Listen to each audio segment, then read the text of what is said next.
এক মুঠো গোবিন্দভোগ চাল আর পাকা আম দিয়ে এইভাবে একবার মন পাগল করা এই রেসিপিটা বাড়িতে বানিয়ে দেখবেন। খেতে বন্ধুরা এত ভালো লাগবে, তো একবার খেলে তো স্বাদ কিন্তু সারা জীবন মুখে লেগে থাকবে। আর কতটা লোভনীয় হয়েছে দেখুন। ঠান্ডা ঠান্ডা এই রেসিপিটা তো বানিয়ে যাকে খাওয়াবেন সেই তো আপনার প্রশংসা করতে বাধ্য হবে। নমস্কার বন্ধুরা, রূপার রন্ধনশালায় আপনাদের সকলকে অনেক অনেক স্বাগত জানিয়ে চলে এসেছি প্রতিদিনের মতো আবার একটা দারুণ রেসিপি নিয়ে। তো বন্ধুরা, আজকে আমি এক মুঠো গোবিন্দভোগ চাল আর পাকা আম দিয়ে তো মন পাগল করা একটা রেসিপি আপনাদের সাথে শেয়ার করব। এই রেসিপিটা বানানো যেমন হয়ে যায় খুবই তাড়াতাড়ি, আর খেতে বন্ধুরা অসাধারণ লাগবে। তো একবার বানিয়ে খেলে তো এই স্বাদ কিন্তু সারা জীবন মুখে লেগে থাকবে। তো বন্ধুরা, পাকা আমের সিজনে তো আপনারা বাড়িতে একবার আমার মতো করে এই রেসিপিটা বানিয়ে খাবেন। তো এই রেসিপিটা যদি পাকা আমের সিজনে না খান তো আফসোস থেকে যাবে। তো আপনারা সঙ্গে থাকুন আর প্রথম থেকে শেষ পর্যন্ত পুরো রেসিপিটা দেখতে থাকুন। আশা করি আজকের রেসিপিটা আপনাদের অনেক অনেক ভালো লাগবে। তবে চলুন দেরি না করে শুরু করে দিই আজকের রেসিপিটা। তো দেখুন, আজকের রেসিপির জন্য এখানে আমি নিয়ে নিয়েছি গোবিন্দভোগ চাল। তো বন্ধুরা, এখানে এক মুঠো গোবিন্দভোগ চাল আমি আধা ঘন্টা আগে ভিজিয়ে রেখেছিলাম। তো গোবিন্দভোগ চাল কিন্তু ভিজতে খুব সময় লাগে না, মোটামুটি 30 মিনিট আগে ভিজিয়ে দিলেই হবে। আর চেষ্টা করবেন আপনারা গোবিন্দভোগ চাল দিয়ে এই রেসিপিটা বানাতে, তবে এই রেসিপিটা খেতে ভালো লাগবে। আর এখানে আমি নিয়েছি দুটো পাকা মিষ্টি আম। আর এই গোবিন্দভোগ চালটা তো আগে থেকে কিন্তু আমি ধুয়েও রেখেছিলাম। আর এবার আমি একটা মিক্সি জার নিয়ে নিয়েছি, আর এখন এই গোবিন্দভোগ চালটা মিক্সি জারের মধ্যে আমি নিয়ে নেব। তো বন্ধুরা, খুব বেশি গোবিন্দভোগ চালের দরকার নেই, এরকম এক মুঠোই চাল হলে হয়ে যাবে।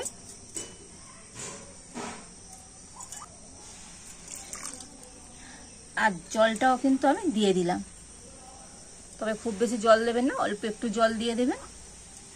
আর এবার আমি গোবিন্দভোগ চালটা মিক্সিতে একটু পেস্ট করে নিয়ে আসবো। তো দেখুন, গোবিন্দভোগ চালটা আমি মিক্সিতে পেস্ট করে নিয়ে চলে এসেছি, তবে কিন্তু একেবারে মিহি পেস্ট করে নিই। দেখুন, একটু এরকম কিন্তু দানা দানা রাখতে হবে, একেবারে মিহি পেস্ট করলে হবে না, একটু এরকম দানা দানা রেখেই পেস্ট করতে হবে। আর এখন আমি গোবিন্দভোগ চালের পেস্টটা একটা জায়গাতে করে নিয়ে নেব।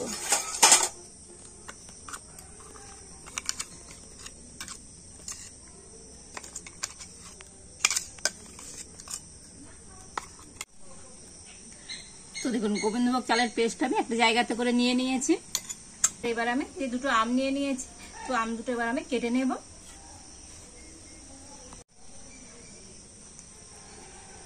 তো বন্ধুরা, আজকে রেসিপির জন্য না আপনারা একটুখানি মিষ্টি আর পাকা আম দেখে নেবেন, এতে করে আজকে রেসিপিটা খেতে বন্ধুরা দুর্দান্ত হবে।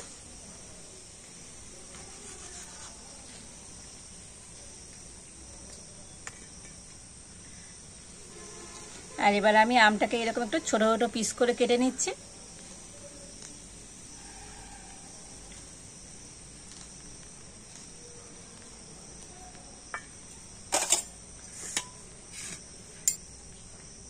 আর এবার আমি চামচ দিয়ে এইভাবে তুলে নেব।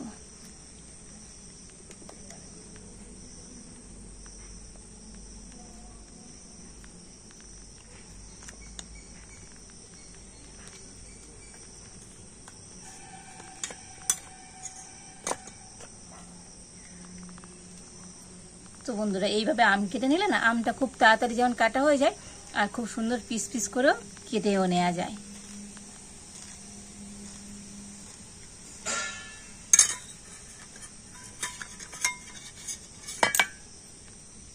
আর এইভাবে আমি দুটো আমের এইরকম দু সাইড এইভাবে পিস পিস করে কেটে নেব। তো দেখুন, দুটো আম আমি এরকম ছোট ছোট পিস পিস করে কেটে নিয়েছি। আর এর থেকে অল্প একটু আম আমি তুলে রেখে দেব, এটা আমার পরে লাগবে, তো ওই জন্য আমি একটু আম রেখে দিচ্ছি। দেখুন, এরকম অল্প একটু আম আমি রেখে দিলাম। আর এবারে যে বাকি আমটা রয়ে গেছে, তো এই আমটা এবার আমি মিক্সি জারের মধ্যে নিয়ে নেব।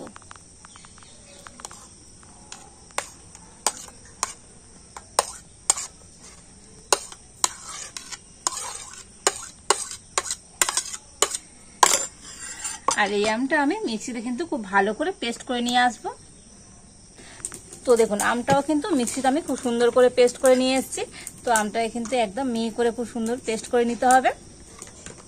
আর এবার আমি উনুন দিলে উনুনে একটা কড়াই বসিয়ে দিয়েছি, আর কড়াইতে আমি দিয়ে দেবো দুধ। তো এখানে আমি 1 লিটার গরুর দুধ নিয়েছি, আর এই দুধটা এখন আমি কড়াইতে দিয়ে দিচ্ছি।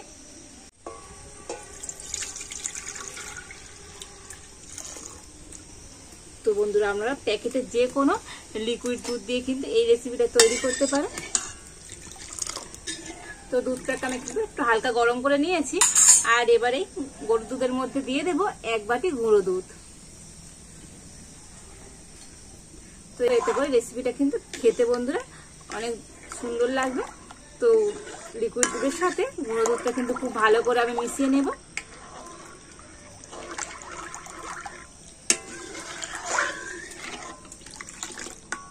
তো বন্ধুরা আজকে আমি এই গোবিন্দভোগ চাল, দুধ আর আম দিয়ে তো মন পাগল করে একটা ক্ষীরের রেসিপি শেয়ার করব। এই ক্ষীরটা তো খেতে বন্ধুরা দুর্দান্ত লাগে। তো বাড়িতে একবার বানিয়ে দেখবেন, বাড়ির বাচ্চা থেকে বড় মানে প্রত্যেকে ভীষণভাবে পছন্দ করবে। আর এই ক্ষীর তৈরি করতে না দুধের পরিমাণটা একটু বেশি লাগবে। তো সেই জন্য আপনারা একটু 1 লিটার কি 1.5 লিটারও দুধ এখানে নিতে পারেন। আর এখন আমি দুধটাকে একটুখানি ফুটিয়ে নেব। তো দুধটাকে কিন্তু আমি খুব ভালো করে ফুটিয়ে নিয়েছি। আর এবার আমি দুধের মধ্যে দিয়ে দেব মিচিরি। তো এই বাটির মাপ করে আমি 1/2 বাটি মিচিরি নিয়েছি, দিয়ে দিচ্ছি। তো বন্ধুরা আপনারা এখানে মিচিরির পরিবর্তে চিনিও দিতে পারেন, আর তবে অবশ্যই মিষ্টিটা আপনারা আপনাদের স্বাদ মতনই দেবেন। আর দিয়ে দেব অল্প একটু সামান্য পরিমাণ লবণ। তো বন্ধুরা যে কোনো মিষ্টি জিনিসে একটু লবণ দেবেন, দেখবেন তার স্বাদ কিন্তু একেবারে অন্যরকম হবে। আর এখন আমি দুধটাকে কিন্তু আরো একটু ফুটিয়ে নেব। তো মিচিরিটা দিয়ে দুধটাকে কিন্তু আরো আমি 3-4 মিনিট ভালো করে ফুটিয়ে নিয়েছি। আর এবার আমি দিয়ে দেব যে পেস্ট করে রাখা গোবিন্দভোগ চালটা।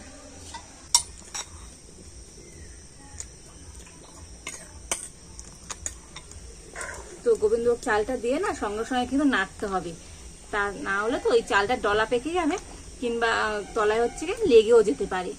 তো এইভাবে কিন্তু চালটা দিয়ে কন্টিনিউ নাড়াচাড়া করে নিতে হবে। আর চাল দিয়ে এইভাবে নাড়াচাড়া করলে দেখবেন দুধটা কিন্তু আগের থেকে অনেকটাই ঘন হয়ে যাবে। আর এই গোবিন্দভোগ চালটাও কিন্তু খুব ভালো মতো সিদ্ধ হয়ে যাবে।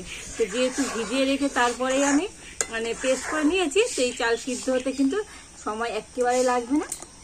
তো এবার আমি একটু হালকা জাল দিয়ে আর এইভাবে একটুখানি নাড়াচাড়া করে আর সমস্ত কিছু ভালো করে ফুটিয়ে নেব।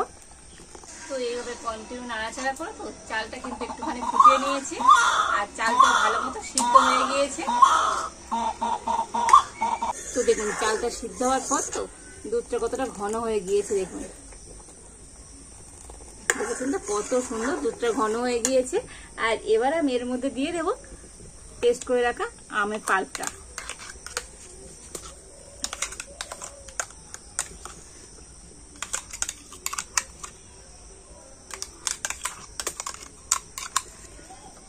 তবে বন্ধুরা এখানে কিন্তু একটু মিষ্টি আম দেখে মানে নেবেন, তবে কিন্তু এটা ভালো হবে।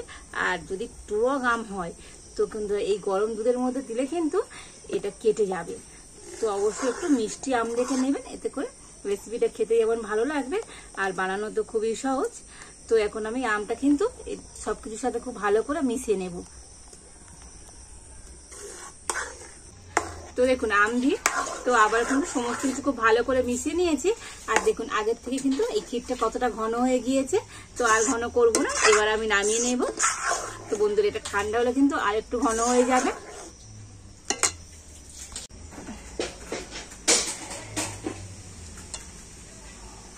তো দেখুন বন্ধুরা আজকের এই ক্ষীরটা কতটা সুন্দর হয়েছে, দেখুন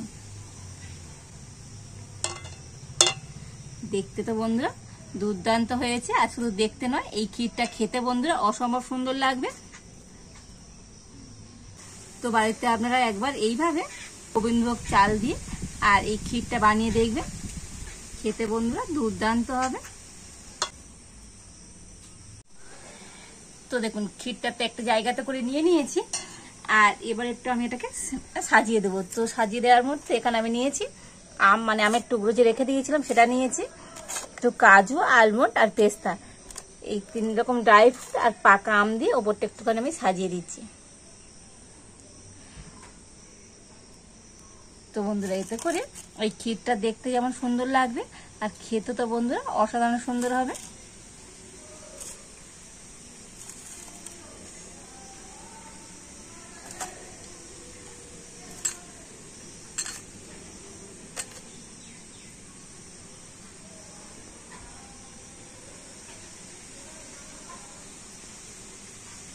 তো বন্ধুরা আপনাদের হাতের কাছে যেমনই ড্রাই ফ্রুট থাকবে তো সেইভাবে এটাকে কিন্তু এইভাবে সাজিয়ে নিতে পারেন, কিংবা এমনিও খেতে পারেন। এতে কিন্তু খেতে ভালো লাগবে। তবে চেষ্টা করবে একটু আমের টুকরো দিতে, এতে করে ক্ষীরটা খাওয়ার সময় না এই আমের টুকরোগুলো যখন মুখে পড়বে খেতে বন্ধুরা দুর্দান্ত হবে। আর দেখুন বন্ধুরা ক্ষীরটা কতটা সুন্দর দেখতে হয়েছে, দেখুন ওপর থেকে একটু সাজিয়ে নিয়েছি, আর অসম্ভব সুন্দর দেখতে লাগছে। আর শুধু দেখতে নয়, এই ক্ষীরটা তো খেতে বন্ধুরা দুর্দান্ত লাগে। আর একবার এইভাবে খেয়ে দেখবেন, স্বাদ কিন্তু সারা জীবন মুখে লেগে থাকবে। আর বন্ধুরা এই ক্ষীরটা না একটু ঠান্ডা ঠান্ডা খেতে বেশি ভালো লাগবে, তো আপনারা একটু ফ্রিজে রেখে দেবেন, আর ফ্রিজে রেখে তারপরে খাবেন। তো আমি এখনই আপনাদের দেখাবার জন্য দেখিয়ে দিচ্ছি, তবে এটা কিন্তু আমি পরে ফ্রিজে রাখবো। আর দেখুন বন্ধুরা কতটা সুন্দর হয়েছে আজকের এই ক্ষীরটা, আর আগের থেকে কিন্তু অনেকটাই ঘন হয়ে গিয়েছে, তো অসম্ভব সুন্দর হয়েছে আজকের এই ক্ষীরটা।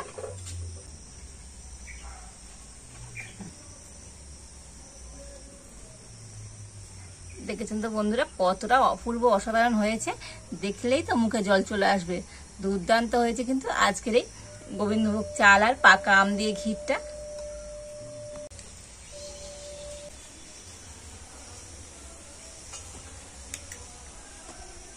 দুর্দান্ত খেতে হয়েছে বন্ধুরা, অসম্ভব সুন্দর টেস্ট হয়েছে। তো বন্ধুরা একবার এই গরমের সময় আর পাকা আমের সিজনে অবশ্যই বাড়িতে আমার মতো করে এইভাবে এই ক্ষীরটা তৈরি করে দেখবেন, খেতে বন্ধুরা দারুণ লাগবে। আর একবার বানালে না বারবার কিন্তু বানাতে ইচ্ছে করবে, আর যাকে বানিয়ে খাওয়াবেন সেই তো আপনার প্রশংসা করবেই করবে। তো বন্ধুরা আজকের আমার এই ক্ষীরের রেসিপিটা আপনাদের কেমন লাগলো অবশ্যই কমেন্ট করে জানাবেন। ভালো লাগলে লাইক শেয়ার সাবস্ক্রাইব করবেন। আজ এই পর্যন্ত, আপনারা ভালো থাকুন, সুস্থ থাকুন, দেখা হচ্ছে নতুন কোনো একটা রেসিপি নিয়ে।